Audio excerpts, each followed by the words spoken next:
Hello again, Daniel Lyttle coming back to you. Today we are talking about the accountability section. Now the accountability section is probably actually, it's the most overlooked, but it's also the most valuable, right? Because if you think about it, you could Google and YouTube thousands of workout videos, thousands of diet plans, all free of charge. Most of them are going to be somewhat good content. A lot of them might be absolutely horrible content, but that doesn't mean that there's not a lot of content out there. So misinformation is a big one, but that's why we have the exercise and nutrition aspect, so that you don't have any more misinformation. You start knowing what are the best tools and steps to get the best return on investment. Now, accountability. So if there are so many free programs online, why don't they work? Why don't you already have the results you want? And why do people think that weight loss is so difficult? Primarily, besides misinformation, which we've already covered in the last two videos, is accountability and motivation, right? Motivation is like a shower. It needs to be happening daily. External motivation, right? Like, for example, you could go watch the Rocky movies, or for the guys, you might go watch American Sniper or some kind of pumping iron or something like that. That might get you G'd up to go to the gym and do a really good session. But eventually that motivation is going to die off again. Maybe your partner calls you fat, or your parents do, or you look in the mirror and catch yourself and go, oh, that's disgusting, I want to go change that. So that gives you a little bit of motivation, right? But then eventually we come back to our daily habits and we fall off the motivation bandwagon. So motivation and accountability are essential. Now, a lot of people do rely on this from an external source. So that's where a coach comes in handy, or a group. So you've got our Facebook group where we're all keeping in contact. You might have a group fitness or a boot camp or some kind of group like that. Or whether it's a book club, they keep you accountable to reading a book. I know I need to read this many pages, or I need to read this book before my next meetup.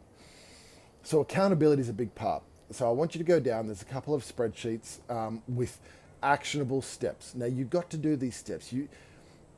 There's only so much hand holding that I can do for you. There's still stuff that you need to do. But where the accountability comes into it is that you and I are going to be connecting either once a week or once a fortnight,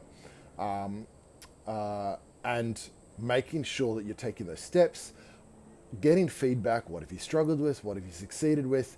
And I'm losing my thoughts a little bit. All of that comes into the accountability, and that's where a coach really comes into place. Not only do we show you the best exercises and the best nutrition for your particular body, for your particular goals, for your particular hurdles, but then we also hold you accountable to them. Now, accountability is absolutely essential. As I said earlier, it is often the most overlooked.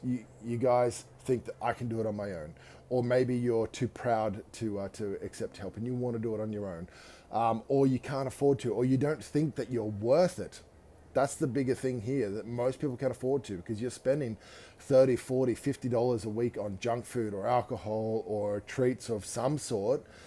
Everyone could pull $50 out of their budget somewhere, somehow, if the need came up, right? Let's say I've got a gun to your head, and I say, unless you can pay me $50 a week every week without fail, we're going to pull the trigger, right? You would find a way to make $50 a week, right? Taxes go up.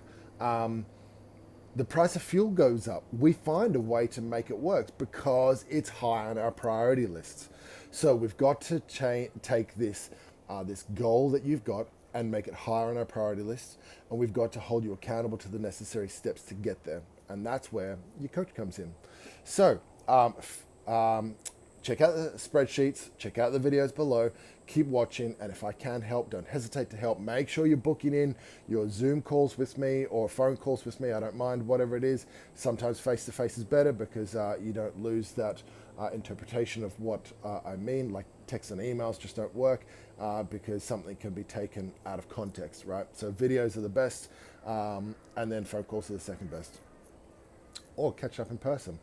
Over coffee or a beer, I don't mind, as long as we're taking constant steps towards it being better for you. Daniel Lyttle here. Be good to yourself, because you two will be together for a while.